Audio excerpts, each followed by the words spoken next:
ರಸ್ತೆ ಕಾಮಗಾರಿ ಆರಂಭಿಸದಿದ್ದರೆ ಕಂಬಕ್ಕೆ ಕಟ್ಟಿ ಹಾಕಿ ಹೊಡೆಯುವುದಾಗಿ ಕೆಆರ್ಐಡಿಎಲ್ ಅಧಿಕಾರಿಗೆ ಸಣ್ಣ ನೀರಾವರಿ ಸಚಿವರಾಗಿರುವಂತ ಎನ್ಎಸ್ ಬೋಸರಾಜು ಎಚ್ಚರಿಕೆಯನ್ನ ನೀಡಿದ್ದಾರೆ. ರಾಯಚೂರಿನ ಸಿರವಾರ ತಾಲೂಕಿನ ಮರಾಠ ಗ್ರಾಮದಲ್ಲಿ ವಿವಿಧ ಅಭಿವೃದ್ಧಿ ಕಾಮಗಾರಿಗಳ ಕಾರ್ಯಕ್ರಮದಲ್ಲಿ ಬೋಸರಾಜು ಭಾಗವಹಿಸಿದ್ರು. ಈ ಒಂದು ವೇಳೆ ಸಿರವಾರ ರಸ್ತೆಯ ಕಾಮಗಾರಿ ಆರಂಭ, ಶಾಲಾ ಕಟ್ಟಡ ನಿರ್ಮಾಣ ಕಾರ್ಯ ಬಾಕಿ ಹಿನ್ನೆಲೆ ಅಧಿಕಾರಿಗಳ ವಿರುದ್ಧ ಗರಂ ಹಾಕಿದ್ದಾರೆ.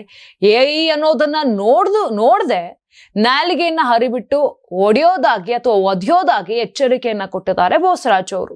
ಇನ್ನು ಸಚಿವರು ಕೆಆರ್ಡಿಎಲ್ ಎಇ ಹನುಮಂತಪ್ಪಗೆ ಮನಸೋ ಇಚ್ಛೆ ಕ್ಲಾಸ್ ತೆಗೆದುಕೊಂಡಿದ್ದಾರೆ. ಕಾಮಗಾರಿ ಪೂಜೆ ಮಾಡಿ ಎಷ್ಟು ದಿನ ಆಯ್ತು? ರಸ್ತೆ ಕಾಮಗಾರಿ ಆರಂಭಿಸದೆ ಕತ್ತೆ ಕಾಯ್ತಿದ್ದೀರಾ? ಜನರಿಗೆ ತೊಂದರೆ ಆಗ್ತಾ ಇದೆ. ಜನರಿಂದ ಸರ್ಕಾರಕ್ಕೆ ಬಯಸುವ ಕೆಲಸ ಮಾಡುತ್ತಿದ್ದೀರಾ? ಕೂಡಲೇ ಆರಂಭಿಸದಿದ್ದರೆ ಅಮಾನತು ಮಾತ್ರವಲ್ಲ, ಕಟ್ಟಿ ಹಾಕಿ ಒದೆಯುತ್ತೇನೆ ಅಂತ ಹೇಳಿದ್ದಾರೆ. ಈ ವೇಳೆ ಮಾನ್ವಿ ಶಾಸಕ ಅಂಪಯ್ಯ ನಾಯ್ಕ್, ಸಂಸದ ಕುಮಾರ್ ನಾಯ್ಕ್ ಸೇರಿದಂತೆ ಹಲವು ಸ್ಥಳೀಯ ಮುಖಂಡರು ಹಾಜರಿದ್ರು. ಸಾರ್ವಜನಿಕರ ಎದುರೇ ಹಿಗ್ಗಾಮುಗ್ಗ ತರಾಟೆಗೆ ತೆಗೆದುಕೊಂಡಿದ್ದಾರೆ. ನೀವು ಸಣ್ಣ ಆಗ್ಬೇಕಲ್ವಾ? ಅದು ಒಂದು ಉತ್ತಮ ಆಹಾರದಿಂದ ಸಣ್ಣ ಆಗ್ಬೇಕಲ್ವಾ? ಪ್ರತಿದಿನ ನಮ್ಮ ಜೀನಿ ಸ್ಲಿಮ್ ನ ಯೂಸ್ ಮಾಡಿ ಯಾವುದೇ ಸೈಡ್ ಎಫೆಕ್ಟ್ ಇಲ್ದಂಗೆ ನೀವು ಸಣ್ಣ ಆಗ್ತೀರಾ.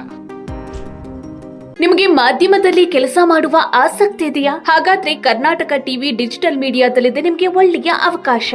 ಆಯ್ಕೆಯಾದವರಿಗೆ ಉಚಿತ ತರಬೇತಿ ಕೊಡ್ತೀವಿ. ತರಬೇತಿ ನಂತರ ಕೆಲಸ ಮಾಡುವ ಅವಕಾಶನೂ ಕೊಡ್ತೀವಿ. ಈ ಕೂಡಲೇ ನಿಮ್ಮ ಮಾಹಿತಿಯನ್ನ ಮೇಲ್ ಮಾಡಿ.